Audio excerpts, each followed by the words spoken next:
Welcome, and welcome again. How many different ways can we find for me to say welcome 3 times? Very close together to open a podcast. That is the real question behind Clever Orbits, which that is what this is. I am Louis Brandmeier. It's a pleasure to be on with R. Lee Steele. Say hello. Hello. And who else do we have with us this fine evening? Well, I'm on. This is Frank. Welcome, Frank. Great introduction. And this is, good introduction. And I'm also Tyler, Lewis's brother. I'm immediately struck by the three's a crowd metaphor. No, we're fine. Tonight we're talking about Star Wars, The Last Jedi, and in stark contradistinction to our previous podcast, where I had the experience of a fairly negative pallor cast over the film, and hence that film will be titled, that podcast will be titled Star Wars, The Last Jedi, The Bad and the Ugly. This will be Star Wars, The Last Jedi, The Good. So, Frank, if you'll take it away, and we will chime in as we feel like. Okay, thanks. Well, I guess I'm the folks on this call are like the minority, apparently, of people who thought The Last Jedi was actually a good movie. And so, I wanted to just kind of present a case, as it were, for why I think people are misunderstanding or misinterpreting the movie, and why it's actually a very good one. But I want to preface all of that by saying that I acknowledge that the movie isn't a perfect movie by any means, and there are definitely issues with it from a storytelling perspective. So one of the things is the structure of the movie, and this is something that a lot of people have pointed out on the internet as well. I guess we should say that there's spoilers, right? This podcast is full of spoilers for The Last Jedi. No doubt. This is about a movie that we have finished watching. and which we will discuss in detail. So spoilers ahead. Okay, so one of the things is that the movie is structured in a way that you have this opening scene. You know, the First Order has come. They found the planet where the Resistance has their base, and so they've started attacking. And basically, at that point, the structure of the movie is such that it's a battle followed by a chase. So the Resistance strikes a kind of a Pyrrhic victory, and they're fleeing.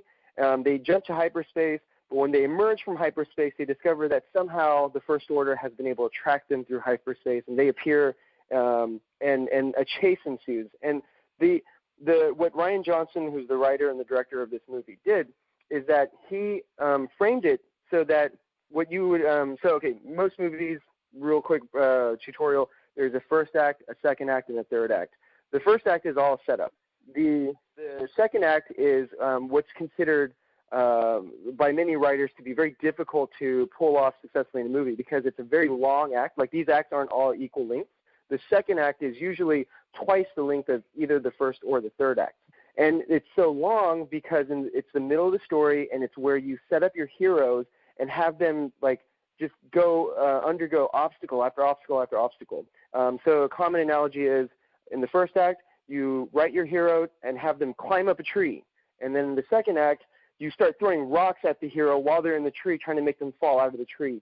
And the third act is the hero figures out a way to climb down from the tree and not get killed. So Last Jedi has this really long second act. And the rocks are essentially only possible as far as being thrown at the heroes because of this chase. So the ships are going through space. The Resistance cannot jump to hyperspace again. They don't have enough fuel. So that's very clearly established. And the First Order, they have all these ships, and they have enough fuel to make multiple jumps through hyperspace, but they're just chasing them through regular space. So what happens is, this is very controversial, is the heroes in the Resistance concoct this plan. Some of them do, by the way. They concoct this plan to send out 2 of their people to another planet and try to get the help of a hacker who can help them to overcome whatever the tracking mechanism is that's on the First Order ships, so that when they disable that, they can make the final jump to hyperspace and hopefully flee the enemy. Now, the problem with all this is that interspersed with this storyline is another storyline which has nothing to do with the chase, really, until the very end. And that storyline is a mentorship story arc. So Rey, the female who's becoming a Jedi, she has found Luke Skywalker on this planet, and presumably she's there to start training under this master and become a full-fledged Jedi. But because like any good story, she has to encounter obstacles. The main obstacle she encounters is that Luke is no longer an idealistic young Jedi anymore. He's a bitter old man who's encountered a lot of failure in his life since we saw him in Return of the Jedi, and so he refuses to train her. So in and of itself, either one of those stories would make a great movie, but what Rian Johnson did is that he combines them. So he's switching back and forth between this space chase and this mentorship. And so what people have pointed out is it like drastically lengthens the middle part of this movie. And so a lot of people say that they felt bored or disinterested or confused. And so I just wanted to acknowledge all of that because I think that there's some validity to that. And it does make the movie a much more difficult viewing experience than someone who wanted to just come in and watch a bunch of space wizards dueling it out with laser swords and like high action. So that's not there. So I just wanted to acknowledge that because I do think that that is a problem. And Rian Johnson kind of set himself up to face a Herculean task of telling an interesting and compelling story with that structure. So there's that. Any thoughts from y'all? Yeah, I didn't distinguish for myself that particular structure, but I think that it happens to be effective in this film. I mean, the first time through it, I got an experience of really good pacing, really good motivation to know what happened next, curiosity. I remember having to get up and go pee during the film, and I was just like, man, I'm going to miss something. This sucks.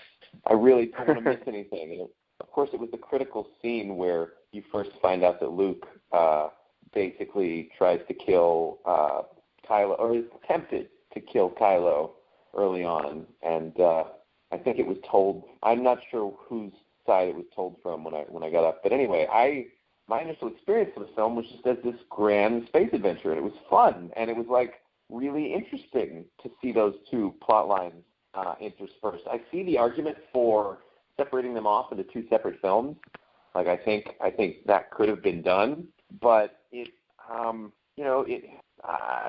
does it compare, for example, to Empire Strikes Back? I mean, like almost precisely, right? Okay, so the length of the act, no. But the structure of, we've got the mentor-mentee thing going on the one hand, and then we've got not exactly a chase, but kind of like intrigue and thriller aspects, like when they were in Cloud City versus when Luke was with Yoda. I mean, those are two plot lines that are very different that were interspersed very well. So, I mean, well, yeah. So what I would say to that is, yes, and I this is, I guess, a good segue to start going into like kind of how Last Jedi is very similar in some ways to The Empire Strikes Back. But one of the things is, yeah, sure. I mean, again, there's lots of opinions out there. So at a certain point it becomes subjective. But, yeah, I think that there's definitely a good amount of parallels.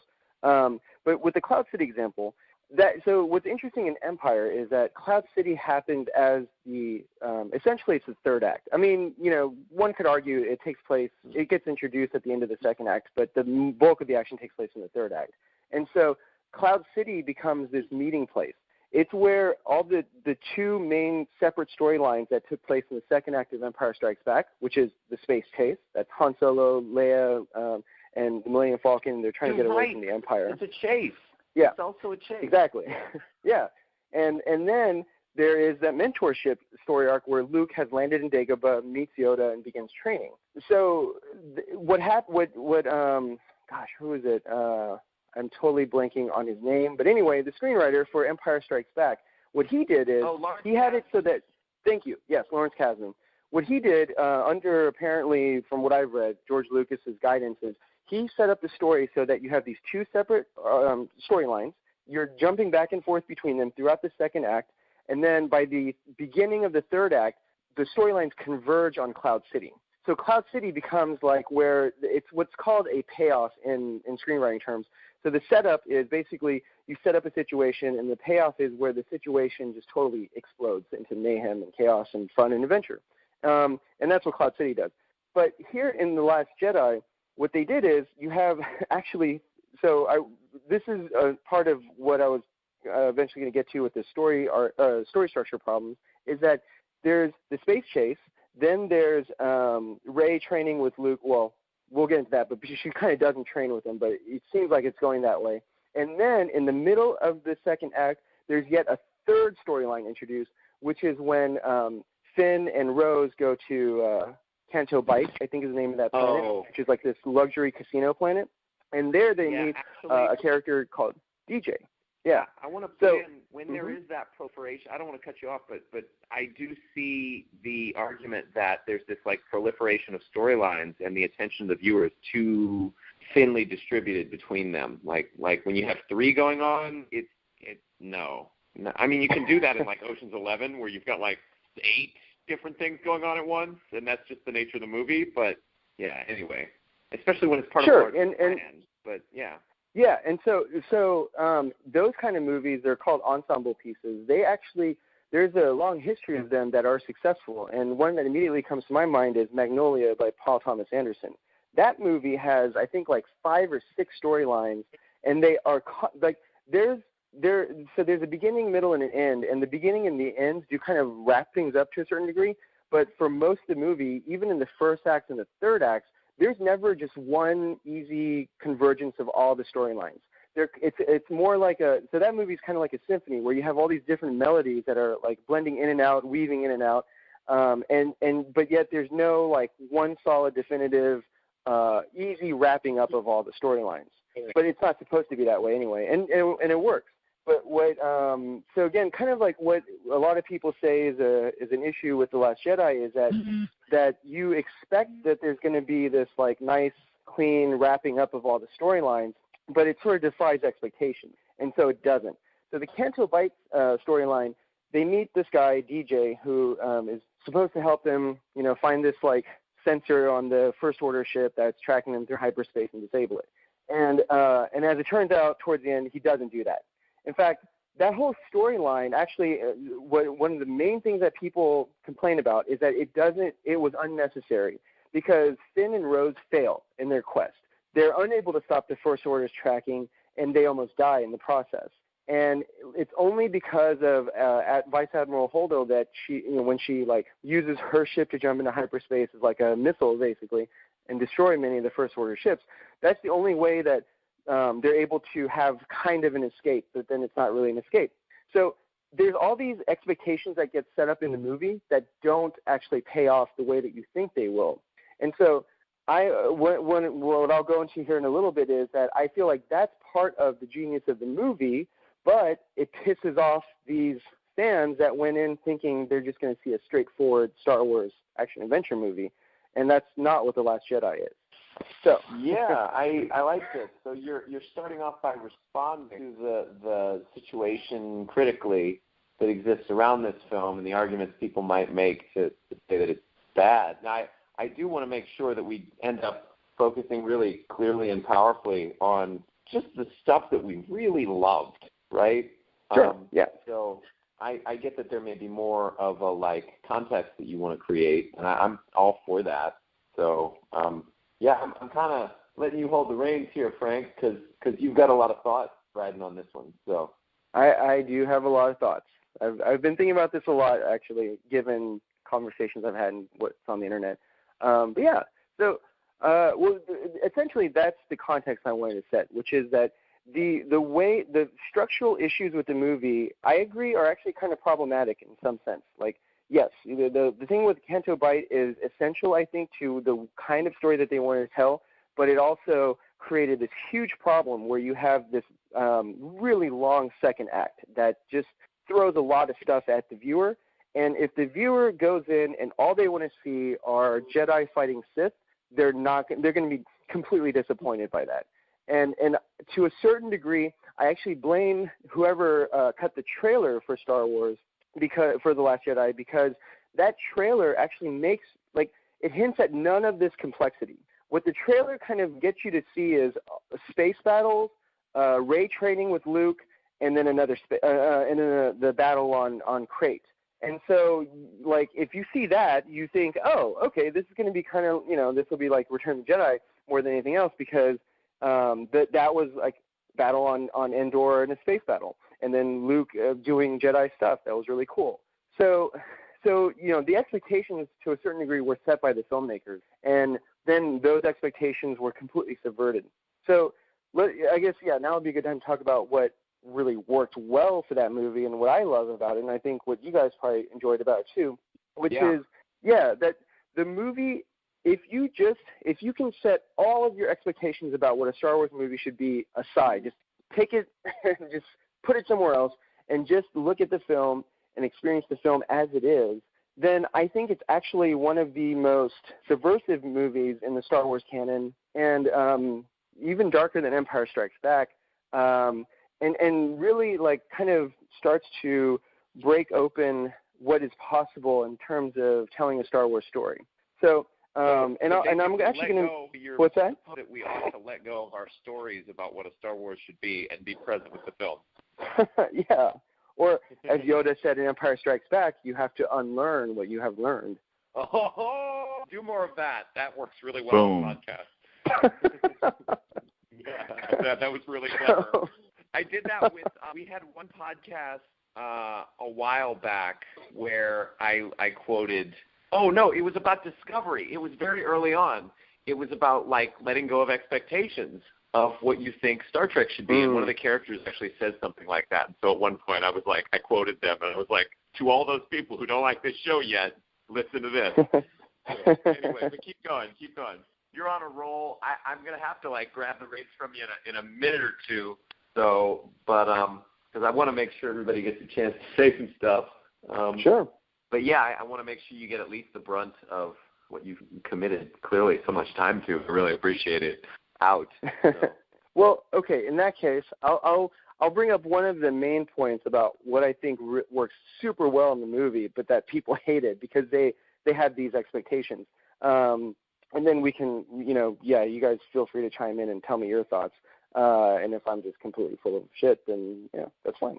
So, one of the biggest polemics in this movie is that Luke Skywalker is not a badass Jedi, and like people, when I read some of these things on the internet, you would think that Rian Johnson basically said, hey, fanboys out there, all of your collective mothers are like the most despicable, horrible, promiscuous people ever. Because the reaction is so visceral. Like people just like I'm sure you guys have heard about this. There's not a boycott. There's a petition going around right now that Disney removed The Last Jedi from the official Star Wars canon. Like, that's how much people hated it. And a lot of it has to do with Luke. So here's the thing about Luke Skywalker. In the movie, he the first thing he does is he takes the lightsaber hilt that Rey offers him, which is his old hilt, and he tosses it over his shoulder. Like, he just discards it. And then he walks away. And from that moment forward, this is like, I guess, 15 or 20 minutes into the film, all the way to pretty much the end, Luke does not want to train Rey. And so, all these people that came in thinking, oh, this is awesome. It's going to be like Yoda trained Luke, but now it's a new generation. But it doesn't happen. And so, on the one hand, if you have that expectation, then you're going to find the rest of the movie really boring. Because what the filmmakers are showing is that it's not about power or skill level or, learning more mysteries about the Force. The key to Luke's story arc in this whole thing is about disappointment and failure, and how profound that those things can be in making a person grow to become a true master. So I don't know if any of you guys play sports or, I do martial arts, but if any really skill set that requires a lot of like time and concentration and practice to learn, like musical instruments or, acting even, the thing about that is that there's never a straight line from beginner to novice to expert to master. And I know people might disagree with me on this because there's an entire industry set up to sell people on the idea that there is a straight line, and if you just buy the right product, you can learn it. But in my experience, that's not the case. What happens is that if you have a really good teacher or a really good system to learn some new skill, then you start off and you learn all the basics, all the fundamentals that you need to get good at the skill, and then you basically just practice, right? Like you just practice a lot. But what the practice is about isn't just memorization, and it's not just about like getting automatically good at something. It's about dealing with failure. So in my martial arts practice, when I started when I was, 10 years old or whatever to now, I failed a lot. And sometimes it was humiliating because I would go into, like, let's say a tournament, and I would start sparring with someone, and, you know, in martial arts tournaments, you score points by getting hits. Well, I'd get kicked in the face. Like, I would be, like, just brutalized, right? And when you're at that level, especially when I got to, like, right around the time I got to about brown belt, I think, because that's fairly advanced. Like, that's, like, you know, just below black belt. There's an expectation that the lower-ranked students have of you, which is, oh, he's a brown belt, and in my case, he's an Asian dude, so surely he's good at martial arts. And so you have the weight of expectations about how good you should be, and then you go in, and in a very public forum, people see you're actually not that good. And, you know, they would make the argument, well, you suck because you just got kicked in the face a bunch of times and you lost.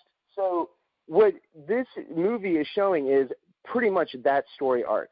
But it's taking a very beloved character that everyone was kind of left feeling like is a complete badass at the end of Return of the Jedi, and it's showing that even someone like that who is that good at that point in his life can just utterly fail at what he's doing. And it's painful to kind of acknowledge for some people. You know, this is why a lot of people actually don't get good at martial arts or, you know, learning how to play guitar or acting or singing or whatever, because they cannot deal with the intersection of their identity and failure. So if they fail, especially if it's like something that's really meaningful to them, then they get so embarrassed and they get like all caught up in that and all the disempowering feelings and the negative thoughts that they have that they just quit. Because in their minds, it's actually better to save themselves from further embarrassment than it is to continue to practice and fail until they're good at it. And so like that fear of looking bad is more powerful than the thought that one day you might actually be just totally badass at that skill. And so with Luke, he has done that. So we haven't really seen all of his failures, but we are told at the beginning that he completely failed to prevent Kylo Ren from going to the dark side. And that, you know, because of his failure, like all the Jedi students were either killed at his academy or joined Kylo in following the dark side. And as a result, he's so afraid of that happening again that he refuses to train Rey. And then when he actually does start to train her later in the movie, the first thing she does is gravitate towards the dark side. And so he is so freaked out by that he just stops, you know. And it's like, it's this constant, like, on a surface level, it looks like it's like start, stop, start, stop, start, stop. And as a viewer, again, if you're expecting him to just be totally badass and Rey's going to be badass and they're going to become a powerful Jedi, that's not happening and it's going to be very boring. But if you look at the like breakdown of scene by scene of just their storyline, it's really about how there's this like deep pain within him. And this is what I love about the movie is because it shows Luke as a human being. He had these desires and hopes and dreams. And, you know, he was that youth that was standing on Tatooine looking out into the horizon and seeing the twin suns. But now he's like, all of that is destroyed. Yeah, and like not just like most people where, oh, I picked up the guitar and, man, you know, people laughed at me when I started playing, so I just put the guitar away and now it's gathering dust. No, this is like visceral. Like people died horribly because of his seeming inability to teach his students well. And so that has left a huge psychic scar on him to the point where he's chosen to live out in the middle of nowhere and not have any contact with other people. And so if you look at it from that perspective and like what Luke has to deal with to just kind of heal and be whole again, I think it's remarkable. It's an amazing film from that perspective. And, you know, you even find out in the middle of the movie that one of the things he's done is he's cut himself off from the Force. Like, that's almost like, you know, if you have like the star baseball player and they cut off their right arm, you know, this thing that meant so much to them and gave them so much joy and power and success and meaning, exactly, is gone. And so, you know, this is where Rey starts to realize that things are not good. You know, there's some deep shit going on here that she was not expecting, and also by extension the audience. And seeing that whole arc play out is what I think is like, it's very divisive. People hate it, but also I think is what will make The Last Jedi a classic 10 years from now, 20 years from now, where people who have a much more kind of like detached mindset almost can watch that movie and objectively say, wow, that's a really interesting storyline. That's a really interesting message that the filmmakers wrote. Okay, so that's one point, and I'll shut up now and let you guys talk. No, actually, I want to acknowledge you.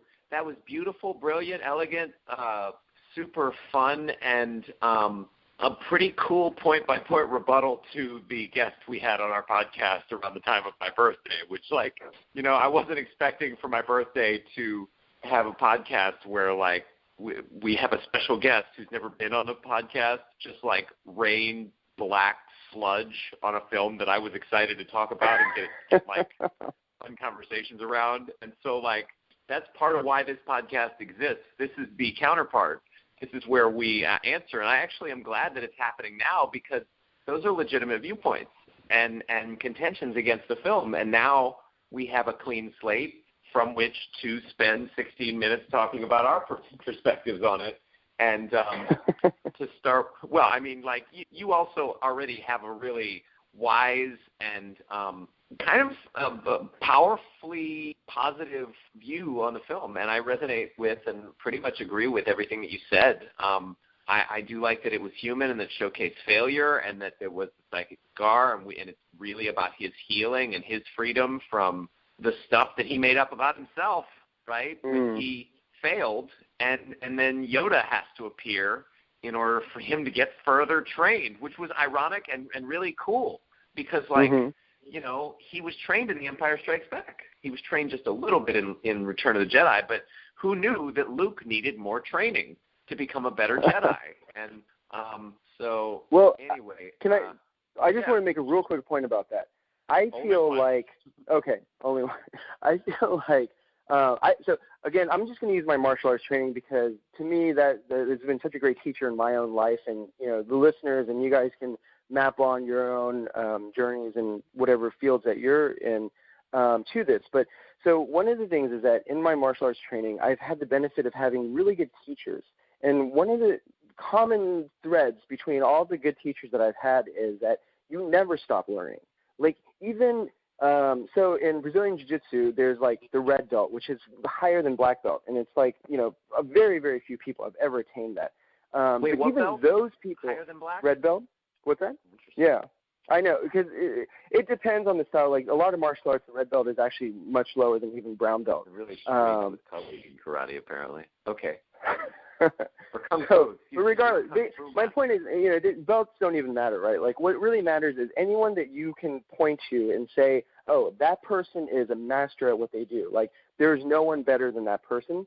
Well, even that person is constantly learning in whatever that skill is that they're training in. And if they're not learning, a lot more than you have. One of my coaches says this all the time. Yeah. It's mandatory. Yeah. And so, but the thing, so this is what I found though, is that I feel like this is a very, it's like a common Western view that I've discovered. I'm sure this happens in, you know, Asia also and all that, but recently I've seen this a lot here. But which is that there's this notion that when you get to a certain level of proficiency at something, you should just always be good at that. And I don't know, it's funny because people get really upset when you, like, challenge that notion sometimes. So, like, you know, in the realm of professional sports, people who are, like, at the top of their game, if you even suggest that someone like that will ever, you know, will need to continue training and stay good, like, people will get really upset about that. And so I think, you know, there's a lot of reasons for that, but ultimately what it is that there's a failure to recognize that in reality, people change. You know, even someone who's, like, played baseball, like, at the highest level possible for most of their life, can have moments where they just utterly fail. You know, they're getting struck out, they can't make the catches or throws that they need to, and, like, it's just, it can be, like, sad, and people will ridicule that person or, you know, just give them a lot of grief about it. But the thing is, where masters are able to continue to perform at a high level is that they don't make those criticisms mean anything. They can just continue to practice and learn and get better. But if you don't have that mentality, then even if you're just naturally really good at something, eventually when you hit enough failures or obstacles, that really will mess up your psyche to the point where now your physical performance starts to suffer. And so I think that that's a little bit of what's going on here. I think sometimes people look at something like The Last Jedi and they say, well, you just made Luke into a wussy. Like, how dare you? You just destroyed my childhood. But that's they didn't do that. They basically just wrote something that's actually very realistic, which is that just like anyone else, Luke was really good in his youth, and he was naturally gifted to the point where with minimal training from Yoda and Kenobi, he was able to go and fight Darth Vader. And, you know, like, people think, well, that means that he should just always be good. He should just, in fact, he should even be like the most badass Jedi by this point in The Last Jedi. And it's like, no, that doesn't follow. That's just an assumption. And in reality, there are many, many people who start off brilliant in their youth, and then they fizzle out. They just, you know, their brains, their minds are no longer strong enough to cope with stresses of failure and embarrassment and all that stuff. And they just, you know, they just suck. And then there's other people like the Picassos of the world that continue to learn and study new forms of art and just flourish even into their 80s, when you would think any other person would be like, you know, a doddering idiot. So, yeah, I think that there's a very unrealistic expectation that most people have about what it means to be a master at anything, and that's what's really being dredged up here with all the divisiveness of this movie. Yeah, I sometimes neglect to appreciate the depth and power of the training that you and I, as graduates of, say, the landmark worldwide programs, have received around noticing mindset and the impact that it has on performance. Because it's really not a normal view to say, oh, my performance has no impact on my concept of myself, objectively speaking. Like it's just a fact of what happens. And when I continue to apply myself, I have the ability to develop and to become masterful. And, like, it really is a blind spot that I guess wasn't covered in his training with Yoda for him to make failure mean something, which is, of course, why, you know, Yoda has to come say it as a Force ghost. Yeah, there's a lot of interesting things about intentionality with the Force. Like, the Force has some will. And, man, we could go for a long time on this. There's some interesting stuff around how Rey got her powers and how she got so proficient so quickly, and also to, like, see Yoda again. They actually created the same puppet stuff. Like, they did it was a live action effect, and it looked brilliant. And then man, well, okay, with do you guys mind if we go over just a little bit? I'm fine with that. Sure. Tyler? Yeah, a few minutes is fine. Yeah. Okay, great. We'll give it about 10 more minutes than we were going to. I think, just to launch off into my thoughts, I think, and then we'll do you guys in turn, except for Frank. Frank doesn't get to say anything else. I'm just kidding. You can respond, but no, what you've done is a huge and a brilliant contribution, and I'm sure your followers were like listening to this podcast as much as ours do.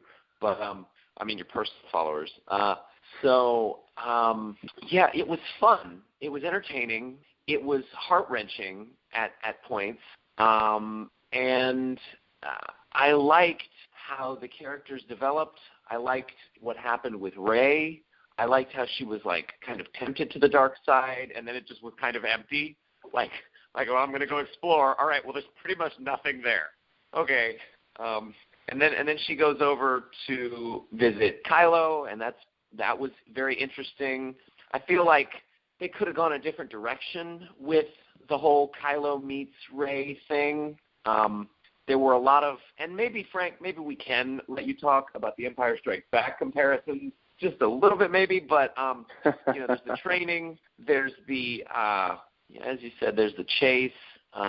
Everything is left kind of in doubt at the very end. You're so, I mean, they don't have a main character in peril like they did in Empire with Han, but you do have the entire Resistance is down to 6 people on the Millennium Falcon. I mean, like, okay, well, that's pretty perilous. I mean, there's a good argument that does kind of stand up to criticism, which is like, what is the thing that'll motivate us to want to see the next movie? Like, what other than just a general curiosity about where Star Wars is going and what could possibly happen in the next film? Like, what are they going to do with what they've created?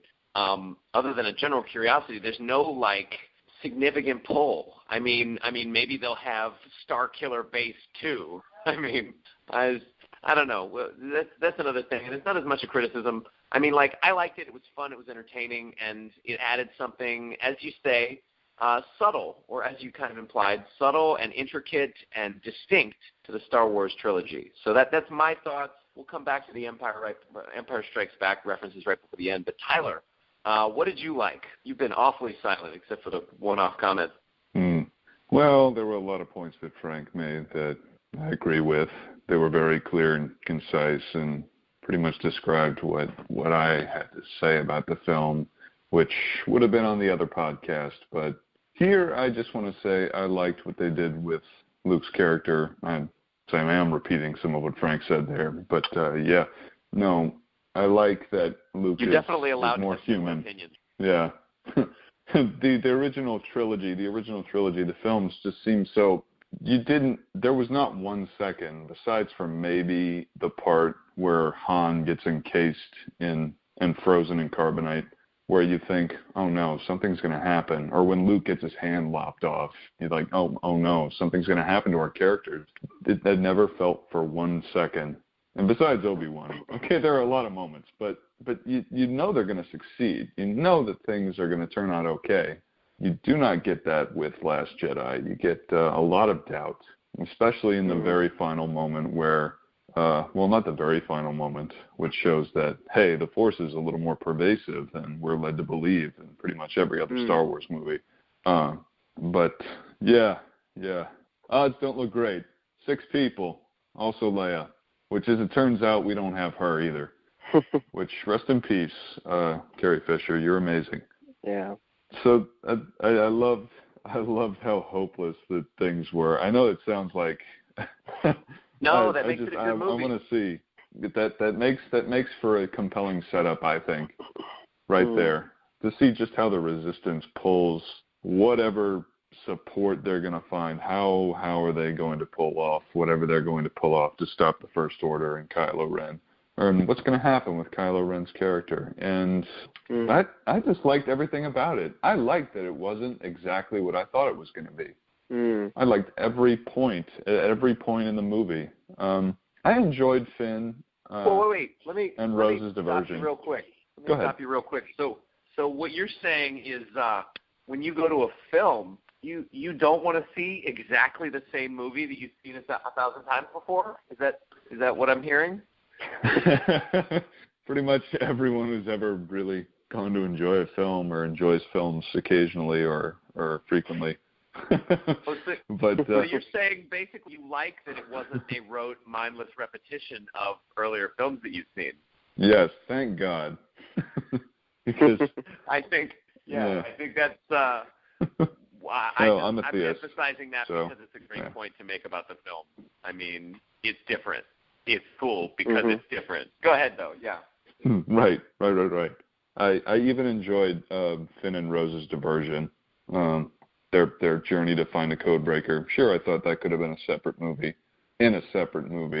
but getting to see them act and have fun with their roles and finally getting to see, you don't get to see much of Phasma again, which I thought was disappointing. She may or may not be dead. I hope she isn't. I love the actor. I actually really hope Gwendolyn she's dead. Christie. I hope that was the end of Great. her. I mean, and maybe she's just a miserable failure of a character. Damn it. Oh man, that suit was cool, for nothing. And she's kind of got a pointy stick. Well, and the suit was not for nothing. It did deflect a blaster fire. So yeah, that was a pretty cool suit, Phasma. That's all you're good for, except for close range, which apparently you can't take a hit to the face. You know why Phasma's there? She's there for somebody in the expanded universe to write a book about what's going on with Phasma. That's really the only reason she's there.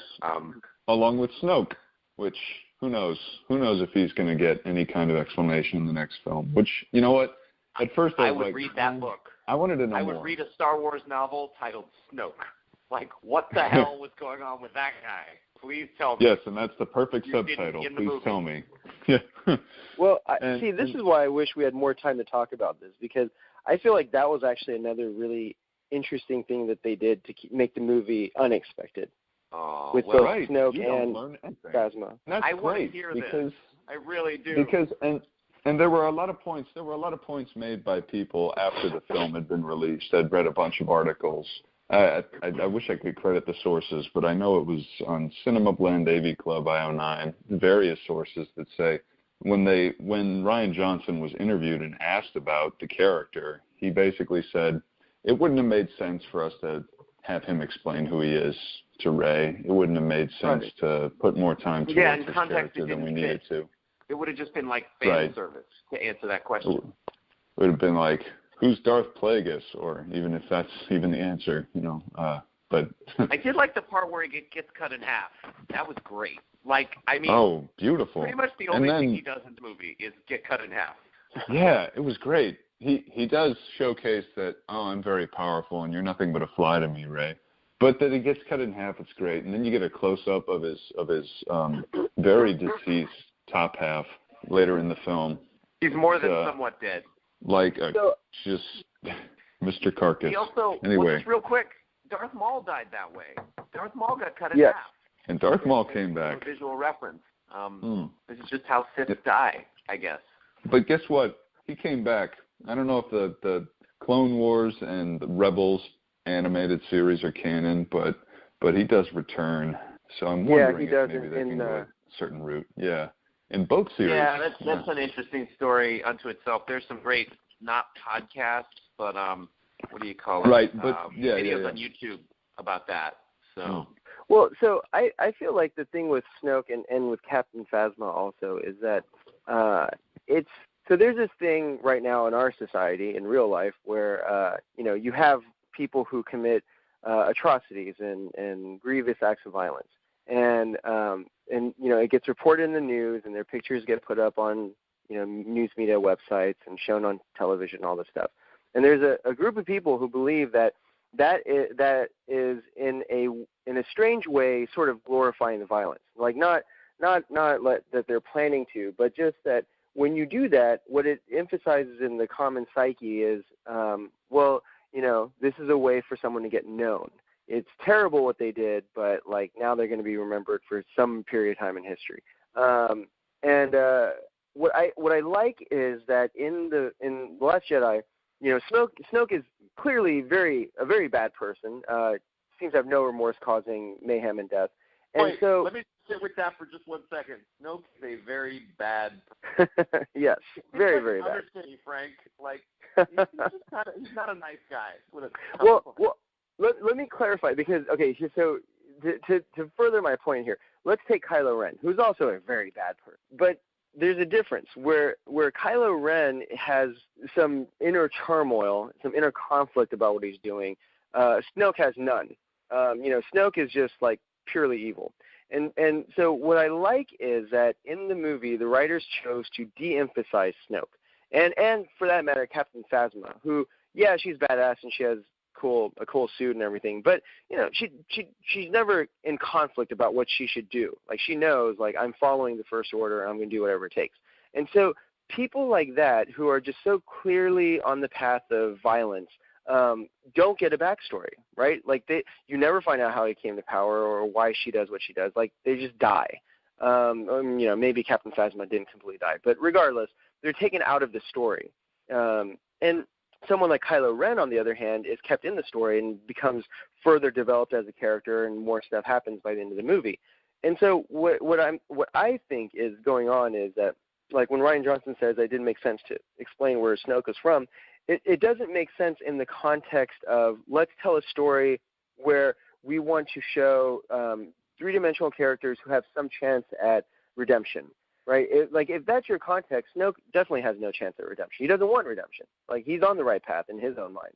And same for Captain Phasma. So rather than glorifying those characters and, like, putting them up on some sort of weird pedestal where we're going to give them a cool backstory and you'll learn all this stuff about them, no, it's just like, no, they're terrible people, and we're going to remove them as quickly as possible from the story and move on to the really interesting people. And because, that's, again, I think that's what's kind of we're starting to see more of in real life. The last time that there was that shooter up in where was it? See, I can't even remember. I can't even keep all this straight now because Las Vegas. Yeah, thank you, Las Vegas. Yeah, the guy who was like shooting into the crowd into the concert, right? Like, yeah, people released his name and his manifesto or whatever bullshit.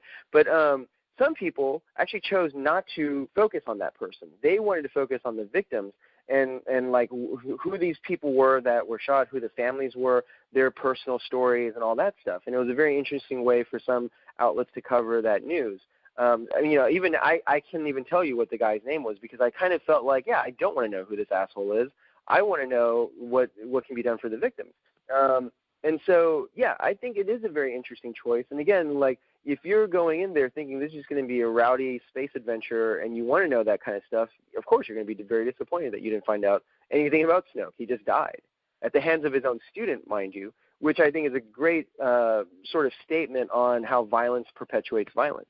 So anyway, and how you can't trust anybody as a Sith, and how Snoke treated Kylo. I mean, Snoke was really abusive to Kylo. Snoke is not friendly or kind or helpful or honorable or gentle, generous, good-hearted in any respect. You're a tool, and I get the sense that that's the way all Sith are to each other. You know, like you are my student, which means you are supporting me in achievement of my goals, but you really don't have a stand of your own. And like at some point, you're either going to master me and conquer and kill me, or I'm going to kill you and replace you, like because you're just dumb. And he kind of, I don't know if he implies that that's where he's going by bringing in Rey, but it's possible, I think, that Kylo realized, oh, she's gonna take over. I'm gonna lose my spot because I'm just not strong enough. She's actually stronger than me, and so in order to stay alive, I've got to kill him now. And that pattern actually, that pattern is borne out in the real world too in a lot of ways. Like if you look at criminal organizations like Yakuza, the Taliban, ISIS, like there's like that kind of very violent, dogmatic perspective on things that drives people to commit, mass murder and acts of atrocity, like all that stuff. Like the people at the very top like to pretend that they have, their underlings' best interests at heart, but they don't, and their actions actually prove that time and time again. So, yeah, why should Snoke get a backstory? Like, why would you glorify some Talibani warlord who kills a bunch of villagers, right? Like, to me, it very clearly makes sense that they didn't do that and why they didn't do that. Here's, I think, the one last question that we'll let you talk about, Frank. Do you think, and then we'll go to Arlie, unless, Tyler, did you have more that you wanted to say about this film? Not much. I'll listen to you guys. Okay, well, thanks for being so generous this time, man.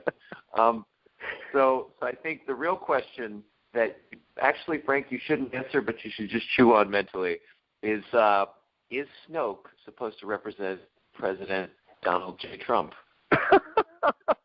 All right. So anyway, Arlie, finally, another of our special guests.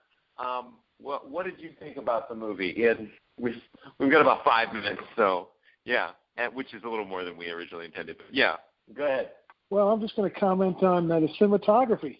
I was able to see the movie in 3D at the IMAX, and I think 3D technology has really come full circle in that it's now a very good part of how the cinematography can be presented to share with you the story.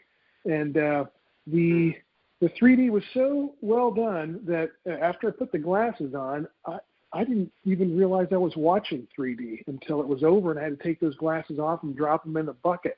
So that tells me that 3D has come a long way. There weren't any things flying at your face or coming out of the screen and all that kind of stuff. It was all set up for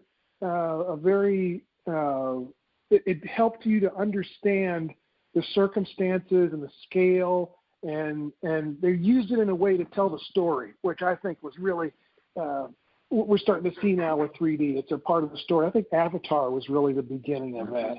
So instead of but we do have this problem that 4K is not part of the protocols for that, or not, 3D has nothing to do with that. So we're at the pinnacle of 3D at the theaters, and they've taken it out of us being able to get the movies, on Blu-ray or streaming or whatever. So they still are releasing 3D in 1080p, whatever, and you can still get 3D versions of things. But and hopefully when 8K comes out, they'll go back to putting 3D back in, the technology back into the television. Some televisions can't even do 3D. So anyway, it's a real treat, and also sound. I think it's better to have a great sound system and a crappy TV than to have a fantastic TV and no sound system. At least that's been my journey with it. But certainly the Dolby Atmos and with everything else going on with the cinematography and the 3D, it really helps to immerse you in the story. That's it. Thank you. Oh, wow. That's what you got. That's great. So, in conclusion, Carthage must be destroyed. Nobody got the reference? Oh, that's if you don't know where that's from, go look it up. It's really hilarious. But if by Carthage you mean the way that Star Wars stories have been told up to Episode 8, then yes, I agree. Yeah, let's go with that. That's exactly what I was talking about. Send Scipio Africanus in with his army, take out Hannibal, destroy Carthage. You got it. That's great. I didn't know you studied the classics. So anyway, it was a fun film. I liked it. There's nothing really left for me to say that I haven't said on the other podcast, except I was pretty much in the minority, I felt like, of the extreme positivity last time, and now I feel like we've got a measured gathering of relatively reasonable perspectives on it. So this I think, completes the roundabout, the circumambulation we've done of this film. If you guys just want a minute for final thoughts, we'll start with you, Arlie. Well, it was great to hear John Williams, that did the soundtrack. So when John Williams does a movie, Michael Giacchino. Well, I mean, that was like discount, trying to be Star Wars, kind of, but not the most. But do you remember any music? It's like you went through the whole movie and there was no music because the music was so good. Seamless. It was just integrated you right into the whole story. So that's John Williams. It was great. I want to acknowledge you, Arlie, because like what you've seen is vital and key to the success of the whole film. Like what a lot of people might see as like backdrop or ground to the figure of the film, like it really is what makes the film. It's definitely the music and definitely the visuals and the audio. So I mean, there were a lot of characteristics of the film that when we focus on like plot and theme, we miss. So anyway, thank you for that. And then we're gonna end with Tyler and then Frank. Maybe 30 seconds, Frank. Maybe. That'll just be our joke throughout this podcast. I'm just going to start my own podcast, Lewis, and then I'll just talk as much as I want to. Yeah. Well, I mean, okay. You can do that. You could even do the Dumb and Dumber thing. You could call it Cleverer Orbit. And then we would rip off the brand. We would sue the pants off them. We would steal your identity. What? But go ahead, Tyler. I don't want to steal your identity. Maybe a couple of your things, if that were the case. Don't kill anyone I know that I love. Anyway. Okay. Just everything about it was wonderful. There was one really cool moment that I really liked, the part where you find out that Force ghosts can do more than just stand by and watch and talk and guide. They can shoot lightning and burn trees down. I love Yoda for that. Yeah. And then you get the whole Force astral body thing, the Force astral projection thing. My God, so many great moments born out of Luke's ability to do that, especially the part where he just sort of, brushes off all of the laser fire, all of the laser. That was remarkably badass, and I did like seeing him as a younger Jedi. I mean, he's kind of got an ugly mug, an old man with a scraggly beard. This is not the Luke you were looking for. These are not the Luke face you were looking for. All right. Well, that's it, folks. It's been a fun episode. Frank Kim. I don't get to talk.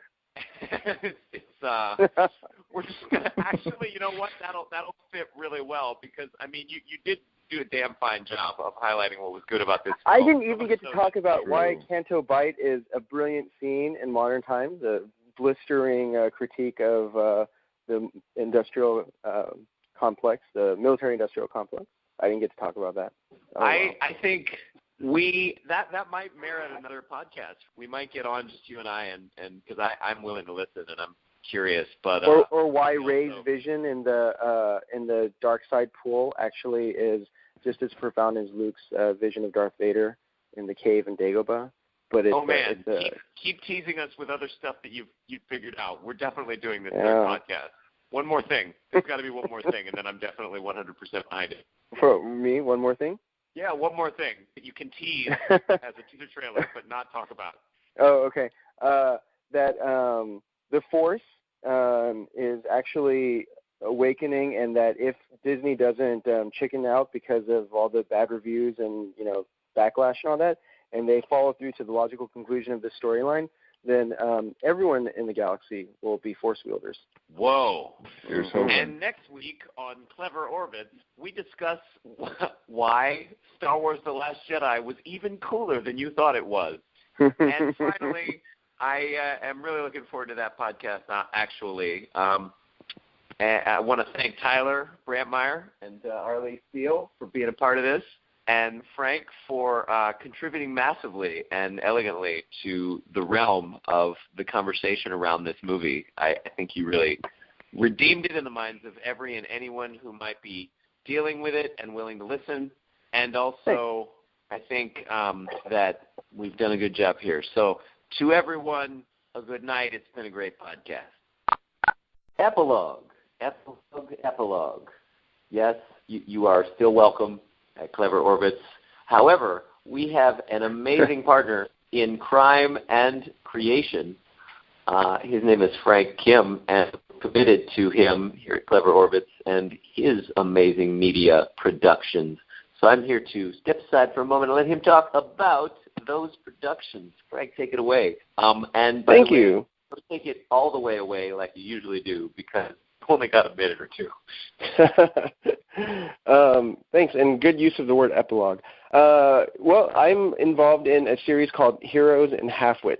It's a show where I'm a dungeon master running a 5th edition Dungeons & Dragons game, and I have 5 other really funny, amazing artists who play with me, and they inhabit the roles of different characters, and we go on quests and fight monsters and discover a little something special about each of ourselves in the process. So it's Heroes and Halfwits. It's on roosterteeth.com. Rooster Teeth is our parent or production company. And you can also find the episodes on YouTube. Just search for Heroes and Halfwits. Perfect. Well, to all of you listeners out there who've listened for this extra minute, thank you.